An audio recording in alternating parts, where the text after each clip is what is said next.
right, I'm here with Martin Moretto.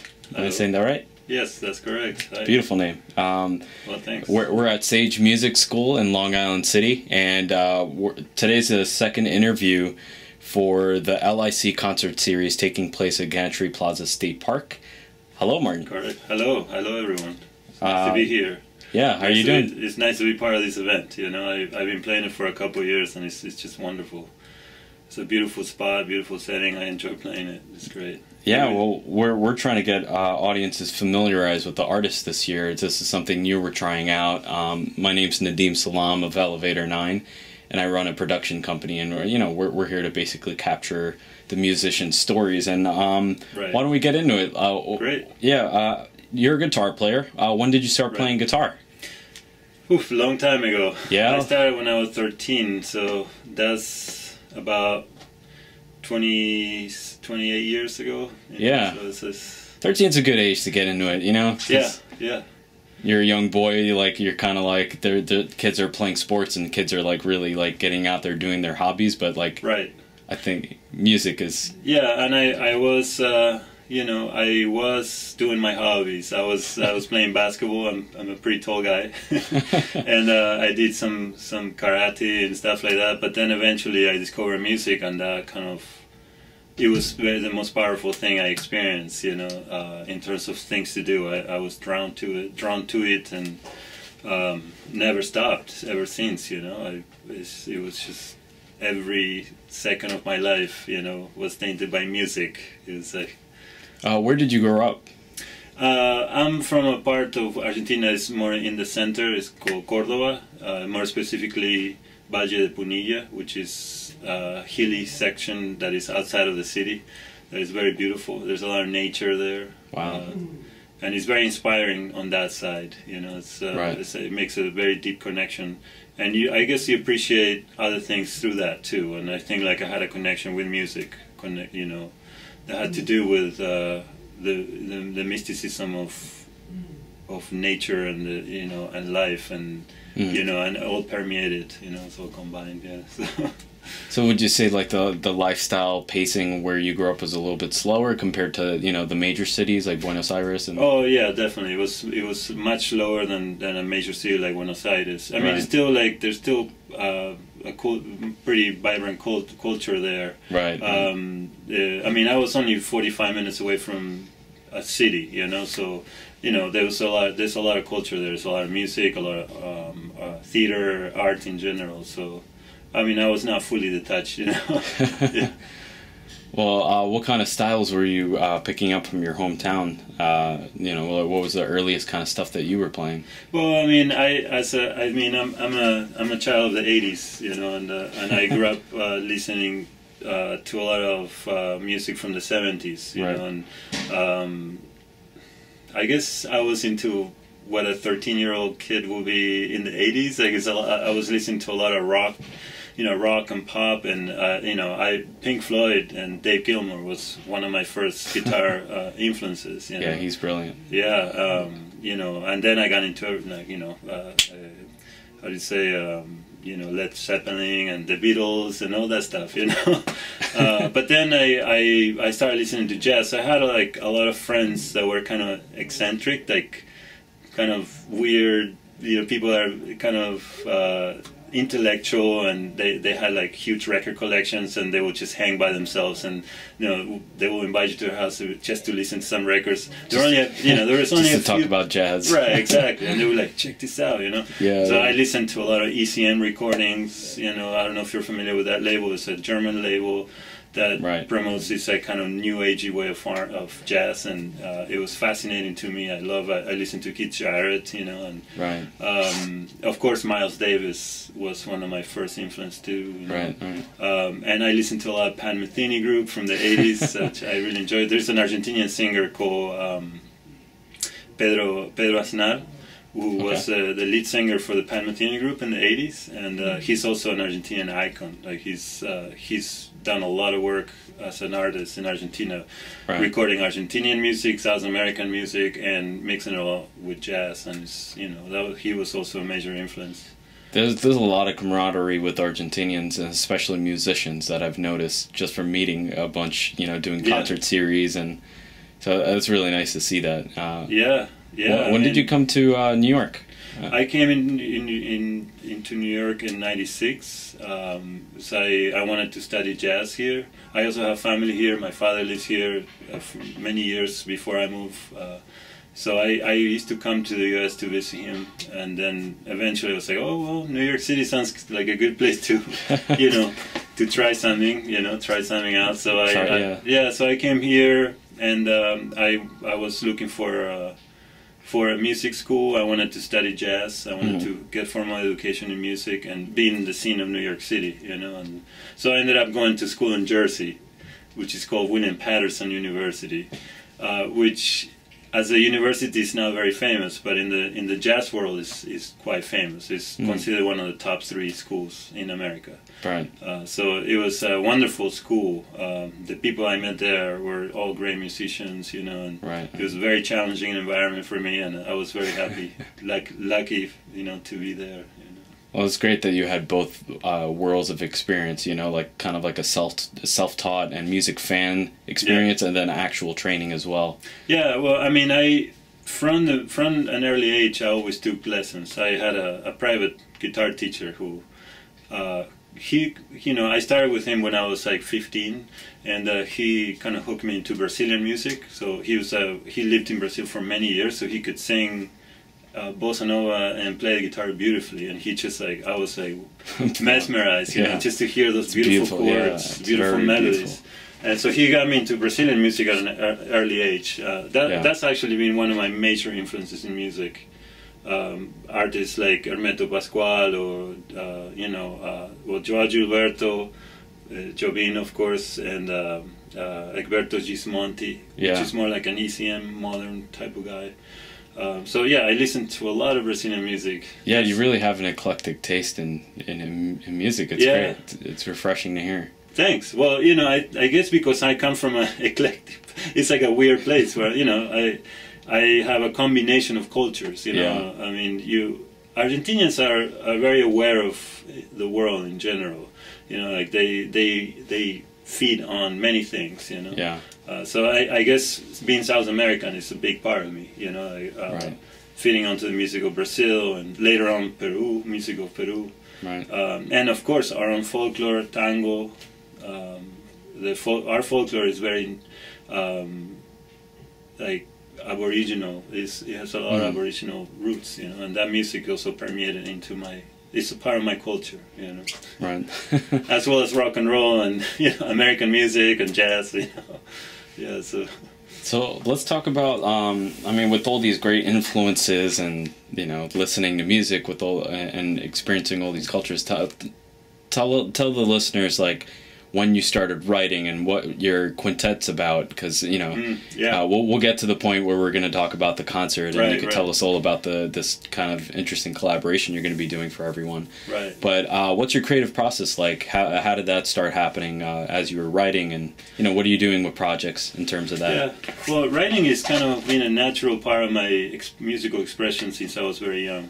I actually have a very definite, clear moment that I can pinpoint what I think I started my writing career. And it's connected to a Brazilian musician, Egberto Gismonti. Mm-hmm. I heard an album called Sol do Mediodía, and there's a particular song there that is extremely beautiful. It's called Café. It's kind of well known in the jazz world, but it's not one of the most played Brazilian tunes. It's a little bit, it's a little bit off, like this. It's not very straightforward, and it has polytonality. Many different things are a little bit different, and that really caught my attention. And the recording was made with 3 American musicians. John Garbarek. Oh no, he's not American, by the way. I'm excused about that. But he's European, and then Ralph Towner, which is an American guitar player that I absolutely love. And the combination of Gismonti on guitar and Ralph Towner, there was something there that touched me so deeply. It was such a wonderful experience to listen to that world of new things that I never experienced. I think I probably was 16 or 17. And that particular song touched me so deeply that I think just by playing my guitar, I ended up writing a melody that came to me, you know. And eventually I put it into a song, and I recorded it with a trio that I had at the moment. Right. How old were you around this time? 17. So I was still like, young. yeah, like it was my last year of high school, and I did my first recording. It was like, I mean, we went to a studio, Right. but it was like, you know, it was like a beginner's recording. I mean, Yeah. it was the whole thing about being in a studio and recording was like also very exciting, you know. Yeah, it's like a roller coaster ride. It's such a thrill when it's. It was fun. We spent the whole night at the studio. It was a friend of us, so we got ready, and then we went there, and it's just the whole night recording, and it was so much fun. What's funny is that I'm 31 now, and I still have that joy when I enter a studio where I just leave me alone. I could be here for the whole day recording like over and over and over. It's like a sanctuary. It's like the church of a musician. You go in and church. The possibilities are endless, you know. So yeah, so I remember writing that song, and it was really heartfelt, you know, and. That kind of like started the whole trend where I will just pick up my guitar and start playing until I hear something that really resonated, you know, inside, and then I will live with it. I will play it again over and over again, and then find where to go, and then develop it, you know.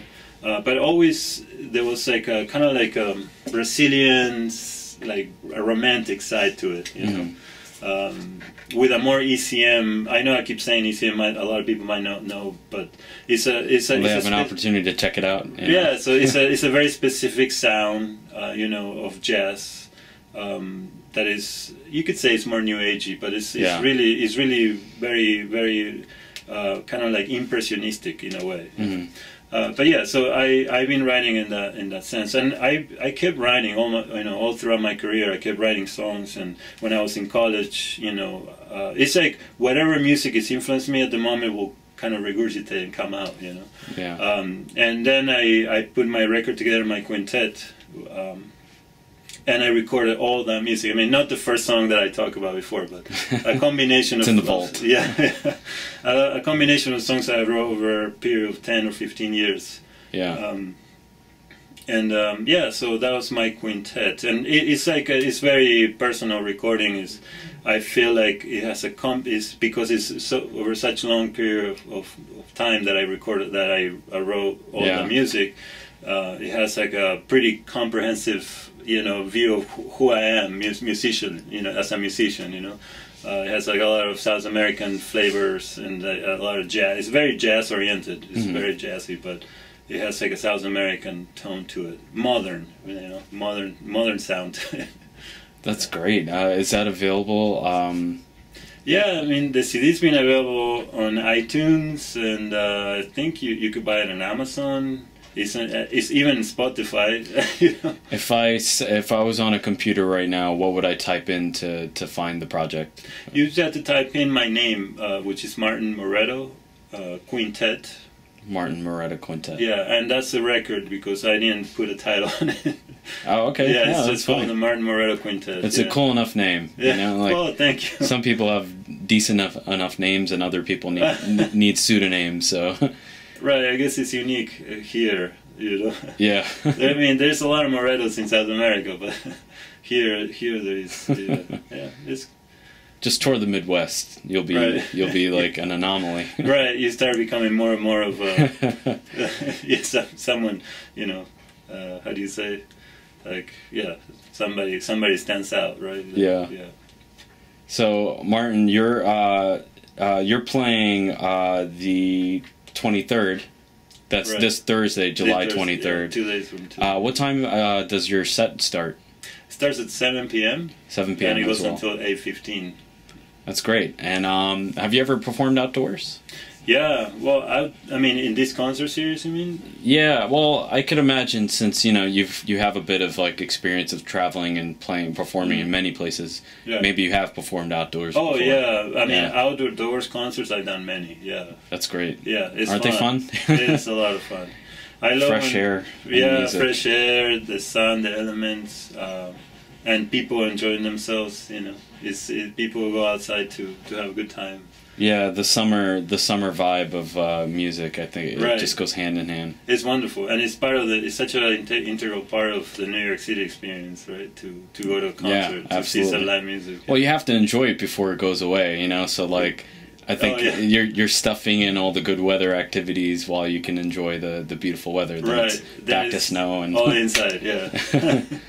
Yeah. So you mentioned that for Thursday's concert that outside of your quintet project, this is kind of something a little bit refreshing. This is something a little bit different. Can you talk about what your actual performance? Right. Yeah. So the set that we're gonna perform on Thursday is more geared towards a collaboration that I've been working on with a singer. Ariel Gudry. Mm-hmm. She's a good friend of mine. I know her for years, and she's a wonderful singer. She's very talented. She has a natural talent as a singer that I've seen only a few times. You know, she's got that kind of singer that will stand in front of the band and connect with the audience. She has a natural connection, and beyond being musically great too, you know. So we've been working on some of the repertoire that she likes to sing. She really is in tune of combining the old and the new. So she will sing some soul music from the 50s, and then next thing she will sing a song that is popular now. And so she has also a very wide eclectic taste in music. And that's why I like, working with her. So we are going to basically touch many bases. We're going to play some Brazilian music. Wow. Some of it's going to be jazz. Some of it's going to be straight up blues. Right. R&B, soul, and even a little bit of country mixed in a jazz in a jazz setting. So. I mean, we're not gonna do we kind of do it in its own with our own sound, you know. Right. You're kind of leading with your your guitar. Right. So I'm behind her, kind of providing the sonic, background and providing a vibe, and we feed off each other. So it's gonna be more like a jazz trio playing some eclectic with a singer, mix. Right? It's always the best to hear that, you know. Yeah, I like that idea too. It's something. I mean, I do things that I think like, oh, that's if I was in the audience, I would like to hear that, you know. So yeah, so hopefully that will be the case. Hopefully, people in the audience will enjoy it. You know. Well, I think they're definitely in for a treat. That's this Thursday, July the 23rd at 7 p.m. Can you mention your website again? Oh yeah, well my personal website is my full name, Martin Moretto, with 2 T's @.com. I also have a page in SoundCloud, which is Moretrio, which is Moretrio. Okay. Yeah, that's where I actually have some of my recordings and stuff like that. So that's a good way to find me. Well, if you guys want to check out Martin Moretto's music, that's how you'll find it. He's going to be performing at Gantry Plaza State Park. I always mess up the name because it's such a tongue twister. It is. Check out LIC Concerts for more information. Thank you, Martin. Thank you very much.